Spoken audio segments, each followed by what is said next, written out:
Hello friends, स्वागत है आपका हमारे YouTube channel math bye JMD में। आज हम 8th क्लास का फर्स्ट नंबर चैप्टर है रैशनल नंबर, उसके बारे में पढ़ने जा रहे हैं। रैशनल नंबर के बारे में तो रैशनल नंबर क्या होते हैं ये हम देखेंगे, और रैशनल नंबर की जो ये पूरी एक्सरसाइज है इसको भी हम सोल्व करेंगे। तो नेचुरल नंबर से पहले हम क्या देखते हैं, नेचुरल नंबर, होल नंबर और इंटीजर्स, ये तीन जो है इनको हम देखते हैं। फिर उसके बाद हम चलते हैं रैशनल नंबर पर। तो नेचुरल नंबर क्या होते हैं? नेचुरल नंबर वो नंबर होते हैं जो 1 से स्टार्ट होते हैं, ठीक है, 1 से स्टार्ट होते हैं और इन्फिनिटी तक होते हैं, ठीक है। नेचुरल नंबर क्या होते हैं? जो 1 से स्टार्ट हो और इन्फिनिटी तक हो, मतलब जिनका कोई अंत ही ना हो, ठीक है, वो होते हैं नेचुरल नंबर। और होल नंबर क्या होते हैं? होल नंबर वो नंबर होते हैं जो 0 से स्टार्ट हो और 1 2 3 मतलब इन्फिनिटी तक हो, ठीक है। होल नंबर क्या होते हैं? जो 0 से स्टार्ट हो और इन्फिनिटी तक हो। और नेचुरल नंबर क्या थी? जो 1 से स्टार्ट हो और इन्फिनिटी तक हो। और इंटीजर्स क्या होते हैं? इंटीजर्स में क्या आ जाते हैं? माइनस से, ठीक है। इंटीजर्स क्या होते हैं? जो माइनस से स्टार्ट हो और जो 0 भी हो, ठीक है, और फिर ये अनंत तक हो या इन्फिनिटी तक हो, ये होते हैं इंटीजर्स, ठीक है। तो ये तीन नंबर हमने देखे, नेचुरल नंबर जो 1 से स्टार्ट हो और इन्फिनिटी तक हो, होल नंबर जो 0 से स्टार्ट हो और इन्फिनिटी तक हो, वो होते हैं होल नंबर। अब हम देखते हैं इंटीजर्स। इंटीजर्स जो माइनस से स्टार्ट हो, -1 2, उसके बाद 0 1 2 और इन्फिनिटी तक हो, वो होते हैं क्या? इंटीजर्स। ये तीन हमने देख लिए। अब हम आते हैं रैशनल नंबर के ऊपर। अब ये रैशनल नंबर क्या होता है? A number which can be represent, वो नंबर जिसे किससे रिप्रेजेंट किया जाए, कौन सी फॉर्म से? पी एंड क्यू फॉर्म से रिप्रेजेंट किया जाए, वो होता है रैशनल नंबर, ठीक है। अब ये पी एंड क्यू क्या है? पी एंड क्यू का मतलब है, जैसे 2/3 लिख दिया हमने, ठीक है, 2/3 लिख दिया, इसमें ये 2 है, यही P है, और ये 3 है, यही क्या है? Q है, ठीक है। तो P/Q कोई ऐसा वैसी कोई चीज नहीं है, ये बस फ्रैक्शन में लिख दिया हमने P/Q। तो ये 2 है, ये P है, और ये 3 है, ये क्या है? Q है, ठीक है। अब ये होता है रैशनल नंबर। 2/3, 1/3, या फिर 1, या फिर 2, या 3। अब ये कहोगे आप कि भाई ये तो P/Q की फॉर्म में नहीं है, लेकिन ये आपका गलत अंदाजा है। तो इन्हें P/Q की फॉर्म में करने के लिए हमें क्या 1/1 हम लिख सकते हैं ना, 2/1 लिख सकते हैं, 3/1 लिख सकते हैं। तो ये क्या है? ये जो P/Q की फॉर्म में होते हैं उन्हें हम क्या कहते हैं? Natural number. और बस इसमें एक ही चीज होती है कि क्यू है ना, वो क्यू, ये क्या नहीं, 0 नहीं होना चाहिए, ठीक है। जो ये क्यू है ये 0 नहीं होना चाहिए, और चाहे कुछ भी हो, जैसे 1/0, ठीक है। 1/0 अगर हम ऐसे लिखते हैं 1/0, तो ये हो जाता है इन्फिनिटी, ठीक है, अनंत, मतलब इसकी कोई वैल्यू नहीं होती है, ठीक है। हाँ ऐसे ठीक है, 0/1 वो ठीक है, लेकिन ऐसे नहीं लिख सकते हम। P 0 हो सकता है लेकिन Q 0 नहीं हो सकता, ठीक है। P 0 हो सकता है लेकिन Q 0 नहीं हो सकता, ठीक है। तो इसमें बस एक ही शर्त है कि ये Q है, ये 0 नहीं होना चाहिए, मतलब 2/0 या 1/0, 1/0 1, 2/0, 3/0, ये ऐसे ये 0 नहीं होना चाहिए इनके नीचे, ठीक है। तो ये क्या होते हैं? ये होते हैं नेचुरल नंबर। और ये कौन सी फॉर्म में होते हैं? हमेशा P/Q की फॉर्म में होते हैं। और यहाँ पर जो P और Q है ये क्या इंटीजर्स है, मतलब ये माइनस में भी हो सकते हैं, प्लस में भी हो सकते हैं, ठीक है। माइनस में भी हो सकते हैं, प्लस में भी हो सकते हैं, जैसे -1/2, तो ये भी क्या है? एक रैशनल नंबर है, ठीक है। जैसे -4/5, ये भी क्या है? एक रैशनल नंबर है, ठीक है।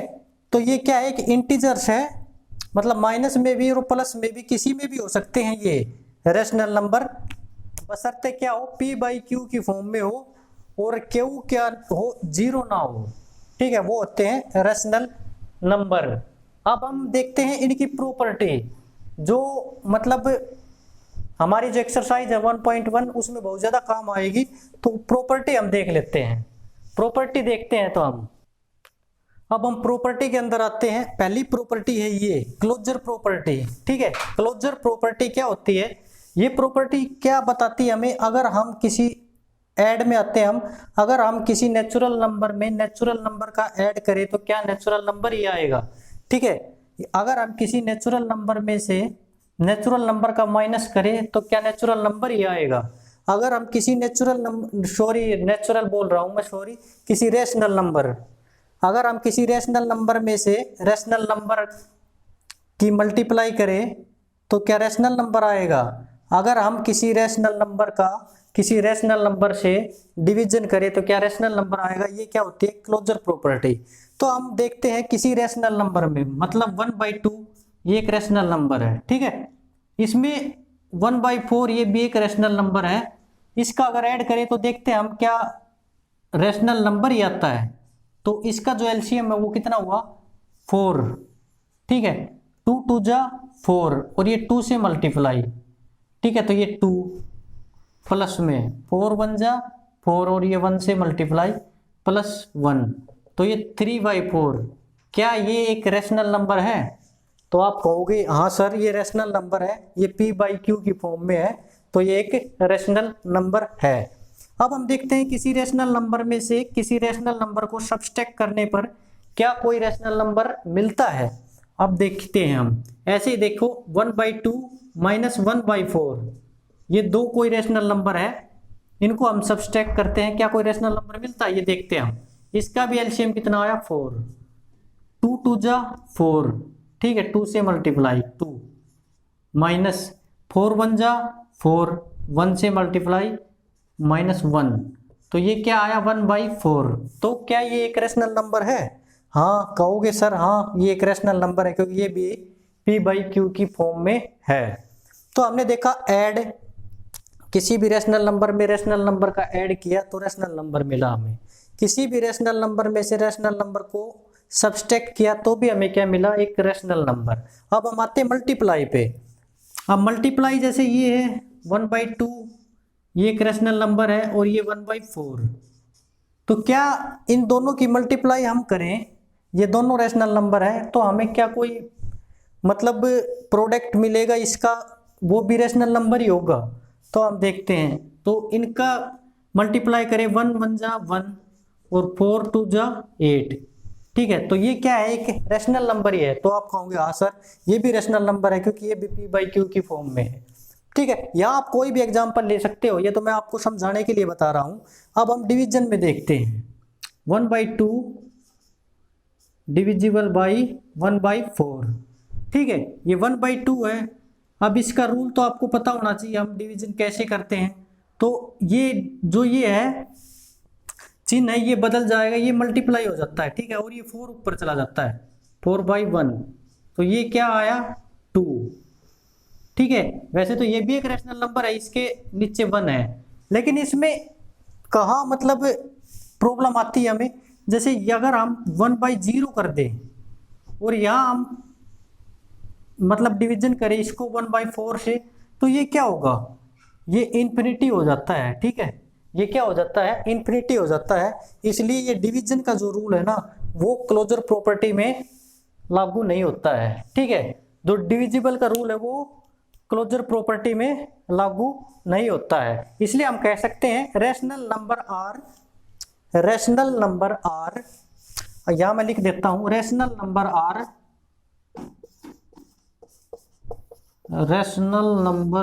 Are not closed to division, ठीक है। Rational number are not close to division, ठीक है। तो डिवीजन का रूल इस पर लागू नहीं होता है, किस पर, क्लोजर प्रॉपर्टी पे। इसको हम लिख सकते हैं कि rational number are close to add, ठीक है। Rational number are close to subtract, rational number are close to multiply, ऐसे हम इन तीनों को लिख सकते हैं। और ये are not close to division, ठीक है। अब हम देखते हैं नेक्स्ट प्रॉपर्टी। अब हम देखते हैं नेक्स्ट प्रॉपर्टी। इस प्रॉपर्टी का नाम है कम्यूटेटिव प्रॉपर्टी। ठीक है, कम्यूटेटिव प्रॉपर्टी इस प्रॉपर्टी का नाम है। इसमें हम देखेंगे ऐड करेंगे, सब्सट्रैक्ट करेंगे, मल्टीप्लाई करेंगे और डिवीजन करेंगे। ठीक है, तो अगर हम कोई भी रैशनल नंबर है a प्लस बी, मतलब a कोई रैशनल नंबर है प्लस में b कोई रैशनल नंबर है, ये मतलब किसके इक्वल टू आते हैं, ये जो b है प्लस a, ये दोनों क्या इन दोनों के बराबर है, ये दोनों क्या इन दोनों के इक्वल है, ये देखना हमें। और अगर हम माइनस करें तो ये इन दोनों को अगर हम सब्सट्रैक्ट करेंगे, वो इन दोनों को सब्सट्रैक्ट करेंगे, क्या वो इक्वल आएंगे। इसी प्रकार हम इन दोनों को मल्टीप्लाई करेंगे और इन दोनों को मल्टीप्लाई करेंगे, क्या वो दोनों इक्वल आएंगे। या फिर इनको हम इसी प्रकार डिवीजन में इन दोनों का डिवीजन करेंगे और फिर इन दोनों का डिवीजन करेंगे, क्या वो इज इक्वल टू होंगे। तो ये हम देखेंगे। ठीक है, अब हम इसमें देखते हैं, हमने a की वैल्यू कितनी ली 1/2। ठीक है, और b की वैल्यू कितनी ली 1/5। ठीक है, यहां हम ले लेते हैं। ठीक है, आपको सिर्फ समझाने के लिए। तो a क्या है 1/2 और b क्या है 1/5। ठीक है, a और b की वैल्यू यहां रख दी है मैंने, a प्लस बी लिख रखा है या a प्लस बी। ठीक है, अब इनका जो एलसीएम है वो कितना आएगा 10। ठीक है, एलसीएम कितना आएगा 10। तो 2 5 जा 10, 5 प्लस 5 2 जा 10। ठीक है, प्लस 2, तो ये कितना आया 7/10। a प्लस बी की वैल्यू कितनी आई 7/10। अब हम देखते हैं b प्लस a की वैल्यू कितनी आती है। तो b कितना है 1/5 और a कितना है 1/2। अब इनकी वैल्यू हम देखते हैं, तो इनका एलसीएम भी कितना सेम 10। 5 2 जा 10, यहाँ 2 से मल्टीप्लाई कर दें हम, 2 5 जा 10। ठीक है, प्लस 5, ये भी आया कितना 7/10। तो इन दोनों की वैल्यू सेम आई ना, इन दोनों की वैल्यू बिल्कुल सेम आई है। तो इसलिए हम कह सकते हैं कि कम्युनिटी प्रॉपर्टी इसके अंदर क्या लागू होती है। ठीक है, इनको फॉलो करती है, कम्युनिटी प्रॉपर्टी है वो एडिशन में फॉलो होती है। ठीक है, a plus B is equal to B plus A, ये दोनों क्या है इक्वल है। ठीक है, अब हम देखते हैं सब्सट्रैक्ट में। सब्सट्रैक्ट में हम अगर देखें तो a की वैल्यू कितनी है 1/2 और b की वैल्यू कितनी है 1/5 माइनस 1/5। ठीक है, तो इनका हम एलसीएम लेते हैं, एलसीएम कितना आएगा 10। तो ऐसे ही 2 5 जा 10।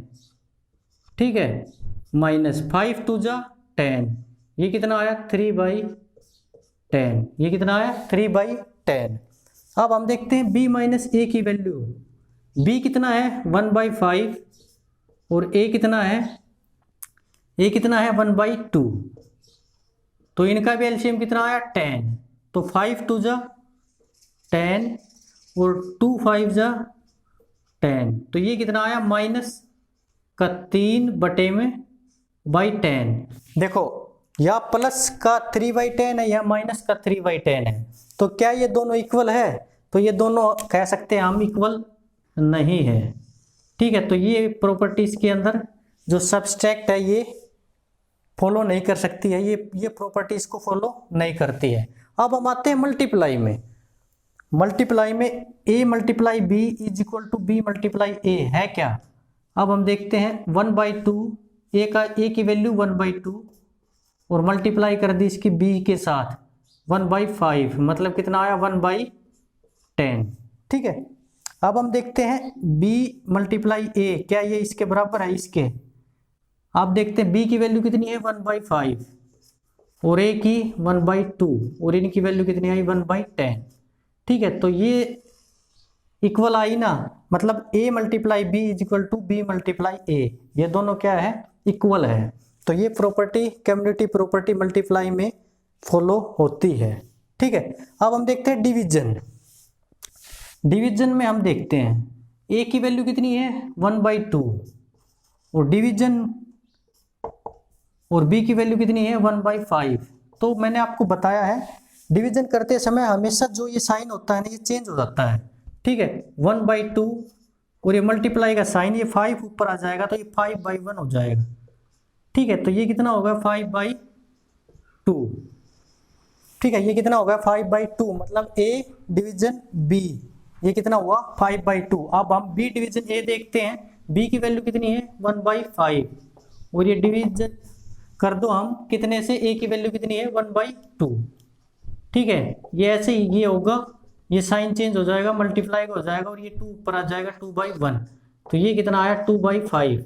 क्या 5/2 और 2/5 इक्वल है? तो ये इक्वल नहीं है ना, तो ये प्रॉपर्टी भी यहाँ पर फॉलो नहीं करती है, ठीक है। तो ये प्रॉपर्टी, कम्युनिटी प्रॉपर्टी मैंने आपको पूरी बताई।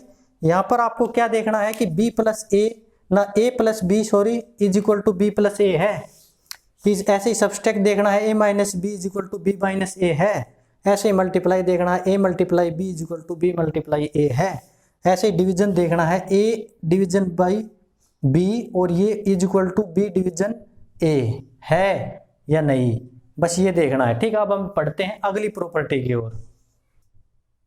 हम देखते हैं नेक्स्ट प्रॉपर्टी। ये प्रॉपर्टी क्या है, एसोसिएटिविटी या डिस्ट्रीब्यूटिव प्रॉपर्टी, इसको हम नाम देते हैं, ठीक है।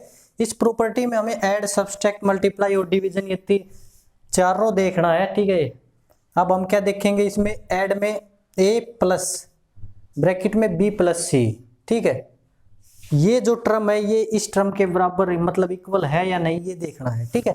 a plus B plus C, a plus B plus C, ये बराबर है या नहीं, ठीक है, ये देखना है। ये बराबर, ये इक्वल है या नहीं, ये देखना है। ये इक्वल है या नहीं, ये देखना है। ये इक्वल है या नहीं, ये देखना है, ठीक है। अब हम आते हैं इस पे, तो a की वैल्यू हम लेते हैं 1/2, b की वैल्यू लेते हैं 1/3 और c की वैल्यू लेते हैं हम 1/4। ये सिर्फ आपको समझाने के लिए है, ये कोई रियल वैल्यू नहीं है, ये मैं वैसे ही समझाने के लिए ले रहा हूँ, ठीक है।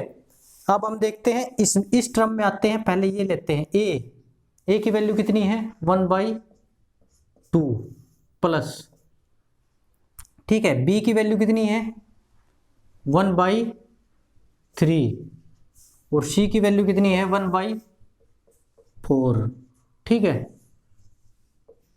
ये टर्म है, ये टर्म हमने पूरी की पूरी लिख ली है। अब हम इसको सोल्व करते हैं, पहले हम इसको, इस ब्रैकेट को सोल्व करेंगे, ठीक है। उसके बाद ये पूरा जो ये ब्रैकेट है इसको सोल्व करेंगे। तो इसको सोल्व करते हैं हम, इनका एलसीएम कितना है 12, ठीक है। इसका एलसीएम कितना है 3 और 4 का 12। अब हम देखते हैं 3 4 जा 12, 3 4 जा 12 और 4 3 जा 12, ठीक है। 3 4 जा 12 और 4 3 जा 12, ठीक है। ये कितना आया 7/12, कितना आया 7/12, ठीक है। ये 1/2 में ऐड है ये 7/12। अब हम देखते हैं इनका एलसीएम कितना होगा।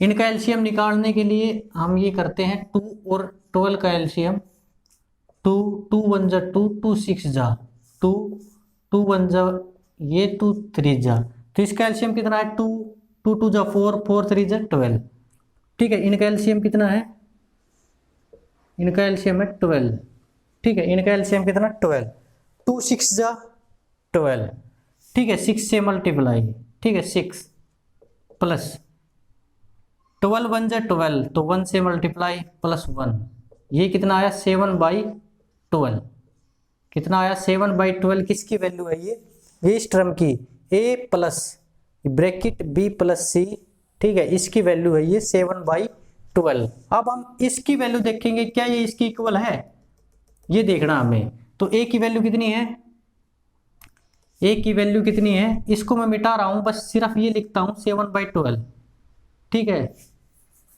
चलो नहीं मिटा रहा।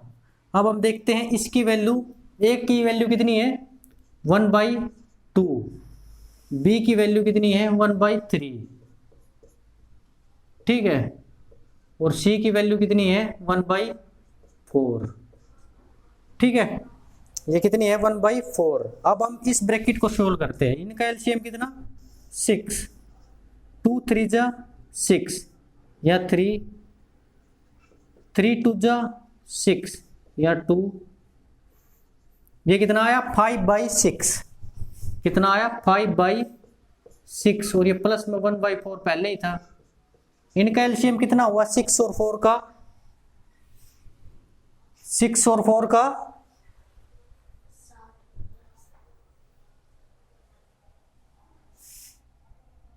6 और 4 का कितना हुआ, ये हमने 1 कर दिया था या 7 करना था, ये 13/12 आता है ये, ठीक है, ये 13/12 आता है। इनका एलसीएम कितना होगा 6 और 4 का, इनका एलसीएम निकालते हैं अब हम 6 और 4 का, ये 2 3 जा 6, 2 2 जा 4, तो एलसीएम कितना हुआ 2 3 जा 6 और 2 3 जा 6, 6 2 जा 12, इनका एलसीएम कितना हुआ 12, ठीक है, 6 2 जा 12 और 5 2 जा 10, ठीक है 10, और 4 3 जा 12, तो ये 3, ये कितना आया 13/12। तो ये देखो आप, इसकी value a plus B plus C, इसकी वैल्यू कितनी थी ये 13/12, और ये a प्लस बी और प्लस सी, इसकी वैल्यू कितनी है 13/12। तो ये प्रॉपर्टी मतलब क्या है, ये फॉलो करती है, ये दोनों मतलब इक्वल आ रहे हैं, ठीक है, तो ये प्रॉपर्टी क्या हुई, इसको फॉलो कर रही है ऐड वाली, ठीक है। अब हम बढ़ते हैं सब्सट्रैक्ट वाली प्रॉपर्टी में। मैं आपको ये 2 प्रॉपर्टी करवा देता हूं, उसके बाद आप ये 2 प्रॉपर्टी खुद कर करके देखना, ठीक है, ये आपके लिए, चलो एक और करवा दूंगा, लेकिन आप खुद जितनी प्रैक्टिस करोगे उतना ही बढ़िया है, ठीक है। तो ये सब्सट्रैक्ट वाली प्रॉपर्टी में देखता हूं, अब ये सब्सट्रैक्ट, तो ये मिटानी पड़ेगी मेरे को। अब हम देखते हैं सब्सट्रैक्ट वाली प्रॉपर्टी। सब्सट्रैक्ट की प्रॉपर्टी में अब हम देखते हैं ए की वैल्यू कितनी है 1/2, ए की वैल्यू 1/2 माइनस बी की वैल्यू कितनी है 1/3 और सी की वैल्यू कितनी है 1/4, ठीक है।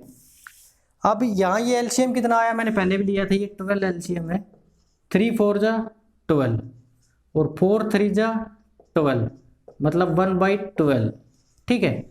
अब 1/2 में से ये माइनस करना है, ठीक है, 1/2 माइनस 1/12, तो इनका एलसीएम भी 12 ही आएगा, 2 6 जा 12, ठीक है, 2 6 जा 12 और 12 1 जा 12, मतलब 5/12, ठीक है। ये कितनी, किसकी वैल्यू आई ये इसकी value I, a minus bracket में b माइनस सी ब्रैकेट क्लोज, ठीक है, इसकी वैल्यू ये कितनी है 5/12। अब हम देखते हैं इसकी वैल्यू, इसकी वैल्यू क्या है, इसकी इक्वल है, ये देखते हैं हम। अब इसकी वैल्यू देखेंगे हम, तो a की वैल्यू कितनी है 1/2, a की वैल्यू 1/2 और b की वैल्यू 1/3, ठीक है, कितनी है 1/3 और c की वैल्यू कितनी है 1/4, ठीक है। इनका एलसीएम भी कितना आएगा 6, 2 3 जा 6 और 3 2 जा 6, मतलब कितना बचा 1/6 और माइनस 1/4। अब इनका एलसीएम कितना है, इनका एलसीएम भी 12, 3 2 जा 12 माइनस 4 3 जा 12, तो ये कितना आया माइनस 1/12। तो क्या ये ठीक है, ये 5/12 और माइनस 1/12 क्या इक्वल है, तो मतलब कि ये सब्सट्रैक्ट वाली प्रॉपर्टी यहाँ फॉलो नहीं करती है, ठीक है। अब हम देखते हैं, एक और बता देता हूँ मैं आपको, ये मल्टीप्लाई की बता देता हूँ, फिर उसके बाद आप डिवीजन की खुद कर लेना, ठीक है। अब मैं मल्टीप्लाई की और बता रहा हूँ, तो मल्टीप्लाई की प्रॉपर्टी मैं इसको मिटाना रहा हूँ, यही बता रहा हूँ। अब हम देखते हैं A multiply B multiply C, ए की वैल्यू कितनी है 1/2 और ये मल्टीप्लाई है, बी की वैल्यू कितनी है 1/3 और सी की वैल्यू कितनी है 1/4, ठीक है।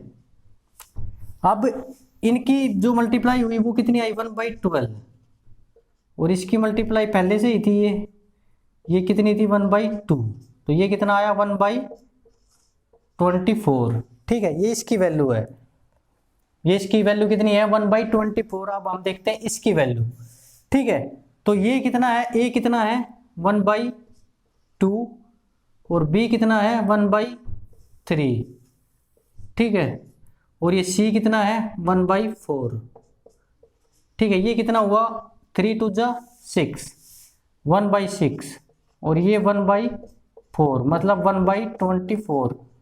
तो मतलब ये भी 1/24 था, ये भी 1/24, मतलब ये जो मल्टीप्लाई है ये 20 को फॉलो करती है। ठीक है, तो ये 3 प्रॉपर्टी थी जो मोस्ट इंपोर्टेंट है, जो आपको आगे जो आपका ये चैप्टर आएगा इसके अंदर मतलब ये सारी प्रॉपर्टी लगेगी। तो मैंने आपको ये सारी प्रॉपर्टी बता दी है। कल हम स्टार्ट करेंगे इसकी जो एग्जाम्पल और एक्सरसाइज, जितने भी क्वेश्चन एक्सरसाइज में या फिर एग्जाम्पल जितने भी है वो सारे हम करेंगे। ठीक है, तो आज की वीडियो में इतना ही। प्लीज अगर आपको मेरी वीडियो अच्छी लगी ना तो लाइक शेयर एंड सब्सक्राइब जरूर करें। ओके।